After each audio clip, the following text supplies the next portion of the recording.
এদিকে সরে ওইদিকে আমরা যাবো এই তার আগে ক্লাস না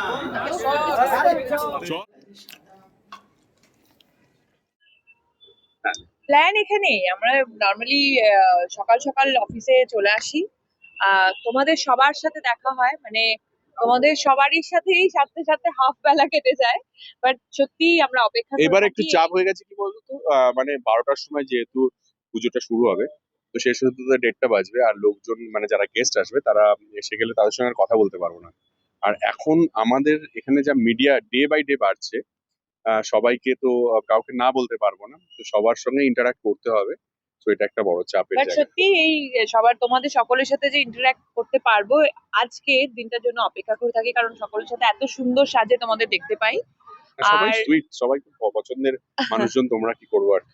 আরেকটা আর বিষয় হ্যাঁ, জিজ্ঞেস করবো যে এক সময় তোমরা সরস্বতী পুজোর সময় ছোটবেলায় নিজেরা সাজতে শাড়ি বা পাঞ্জাবির সিলেকশন করতে, এখন তোমরা তোমাদের নেক্সট জেনারেশন মানে বাড়িতে যে দুজন এখনো রয়েছে, সাজি, এখনো সিলেকশন এখন করি নিজেদের জন্য। সবাই মিলে সাজতে সেটা হ্যাঁ, এটাই স্বাভাবিক, সবাই মিলে নিজেদের সাজ তো অবশ্যই বন্ধ হবে না। আমরা বাট ইভান বলে দিয়েছে এবার 1 মাস আগে ওকে বলে দিয়েছে যে মা আমাকে সরস্বতী পুজোর দিন প্লিজ জোর করে পাঞ্জাবি পড়াবে না।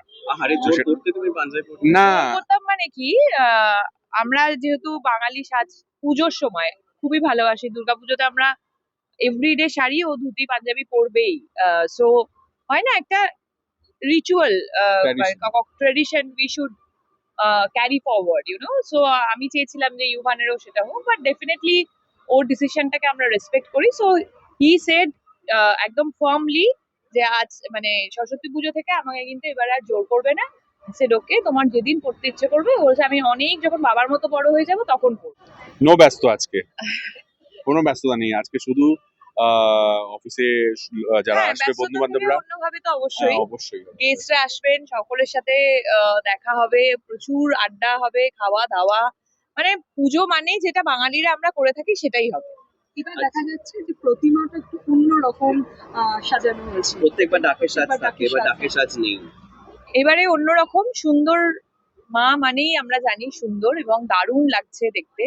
আমার কোথাও যেন মানে ফিল করছিলাম বা দেখতে পাচ্ছিলাম যে এরকম একটা সাজে মা আসবেন এবং উনি তাতে সায় দিয়েছেন এবং তাই এসেছে। হ্যাঁ, নেক্সট ইয়ার থেকে পুরো দায়িত্ব আমার। না, মাঝে মাঝে রেসপন্সিবিলিটি করতে হয়, নিয়ে নিতে হয়। হ্যাঁ, খাওয়া দাওয়ায় প্রত্যেক বছর যেটা থাকে, ওই খিচুড়ি, লাবড়া, তারপর হচ্ছে কচুরি, ছোলার ছোলার ডাল, আলুর দম, ফুলের চাটনি, মিষ্টি, পাঁপড়, যা যা থাকে, মানে প্রত্যেক বছর একই ডেট।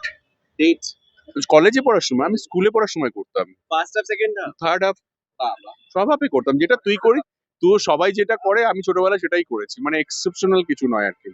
স্কুল থেকেই শুরু হয়েছিল ওটা। শুভশ্রী এখনো- স্কুলে কোথাও প্রেম করতে গিয়ে হ্যাঁ, ধরা আমি পড়ে গেছে? আমি পারিনি। মানে আমার খুব বেশি কি ইয়ের মধ্যে বাধার মধ্যে থাকতাম আর কি। আচ্ছা অন্য বাট স্কুলে মানে স্টুডেন্ট লাইফে একটু প্রেম করা ভালো, এবং সে সময় প্রেম না হলে আমার মনে হয় যে সেটা খুব একটা ইয়ে নয় আর কি। আচ্ছা তুমি তুমি এভরিথিং, কারণ মানে আমাদের এই ভোগটা ইজ ভেরি ভেরি ফেমাস, সবাই এই ভোগটা খেতে খুব ভালোবাসে এবং যা যা মেনুতে আছে সবকটার স্বাদ অন্য, মানে মানে প্রত্যেকটা অন্য রকমের স্বাদ এবং সুন্দর। তো কুলের আচার, কুলের চাটনি specially. Saraswati right now I don't want to talk about it. Definitely মানে আমি বলবো টাইম আসবে যখন।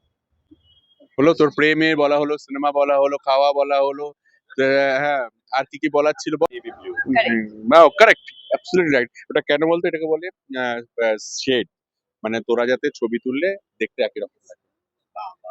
আমার বউ দেয় ইনপুট, আমি সেটা ফলো। তুমি শুধু বলবে তুই না, এক- মেনেই চলো। সব তোরও কিন্তু এরমই করা উচিত আর কি। হ্যাঁ, ওর জন্যই এর আর রসকসহীন মানুষ। কবি ছোটবেলায় কি করেছে, আজ থেকে 40 বছর আগে কি করেছে, সেটার গল্প শুনতে চাইছিস তুই। তুই বল। আচ্ছা, নেক্সট। সবাইকে না বল। আমাদেরকেও দেখে না, তাই জন্য তো আমরা একটা কাজ করবি, আমি বলবো একটা ভালো